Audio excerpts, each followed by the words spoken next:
పెట్టడం జరిగింది ఒంగోలు టౌన్లో ట్రాఫిక్ మీద ట్రాఫిక్ అవేర్నెస్ ప్రోగ్రామ్. అలాగే రేపు ఇండిపెండెన్స్ డే సెలబ్రేషన్స్ ఉన్నాయి కాబట్టి సెక్యూరిటీలో భాగంగా అలాగే ఈ యొక్క ట్రాఫిక్లో ఉన్నటువంటి టూ వీలర్స్లో పర్టికులర్గా ఈ లైసెన్స్ లేనటువంటి వెహికల్స్, అలాగే ఓనర్షిప్ తేలాల్సిన వెహికల్స్, అలాగే నంబర్ ప్లేట్స్, అలాగే సైలెన్సర్స్ చాలా ఇబ్బందికరంగా ఉంది ఈ యొక్క ఒంగోలు టౌన్లో. వీటన్నిటి మీద స్పెషల్ డ్రైవ్ పెట్టడం జరిగింది. దాదాపు 350 మంది సిబ్బంది ఈరోజు ఒంగోలు టౌన్లో మార్నింగ్ ఈవినింగ్ 2 షిఫ్ట్లుగా మనం రైడ్ చేయడం జరిగింది. అలాగే ఈ కండక్ట్ చేసాం ఈ యొక్క స్పెషల్ డ్రైవ్ని. ఇందులో ఒక 3 అడిషనల్ ఎస్పీలు, ఒక డిఎస్పీలు, ఒక 3, అలాగే 10 మంది సిఐలు, 30 మంది ఎస్ఐలు, అలాగే 300 మంది కానిస్టేబుల్స్, హెడ్ కానిస్టేబుల్స్ కూడా దీంట్లో పార్టిసిపేట్ చేయడం జరిగింది. దాదాపు 300 టూ వీలర్స్ని మనం చెక్ చేయడం జరిగింది. మన ఆ లైసెన్స్ లేనటువంటివి, అలాగే పత్రాలు సరిగా రిజిస్ట్రేషన్ లేనటువంటి వెహికల్స్ సీజ్ చేయడం జరిగింది.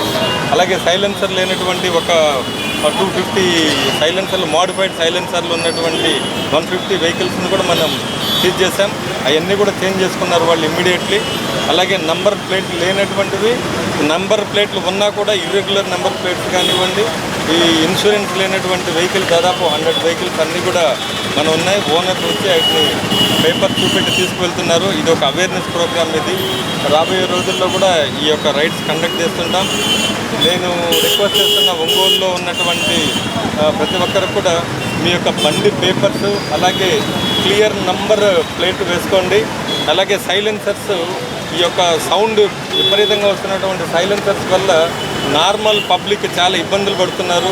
కాలనీస్లో చాలా భయంకరమైనటువంటి సౌండ్స్ వల్ల స్త్రీలు అలాగే పిల్లలు భయపడే పరిస్థితి ఉంది. అందుకని ఒక స్పెషల్ రిక్వెస్ట్ చేస్తున్నాను. నేను ఈ డ్రైవ్ కూడా స్పెషల్ డ్రైవ్ పెట్టాం. నేను కూడా రిక్వెస్ట్ చేస్తున్నాను అందరినీ.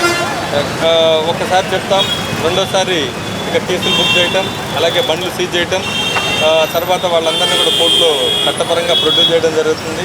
అలాగే ఆర్టీసీ వాళ్ళు వీళ్ళ వల్ల కొంత ట్రాఫిక్ ఇబ్బంది జరుగుతుంది. వాళ్ళందరితో కూడా నేను త్వరలో మీటింగ్ పెట్టి వాళ్ళ సమస్యలు ఏమున్నాయి, అలాగే మాకు కోఆపరేట్ చేసే విధంగా వాళ్ళతో ఒక 1 వీక్లో మీటింగ్ పెట్టడం జరుగుతుంది. అందరూ కూడా కోఆపరేట్ చేయండి. ఈ యొక్క ఒంగోలు టౌన్లో ఒక మంచి వాతావరణం, ట్రాఫిక్ ఉండే విధంగా మీరందరూ కోఆపరేట్ చేస్తే మంచి వాతావరణం తీసుకొని రాగలరు. Thank you.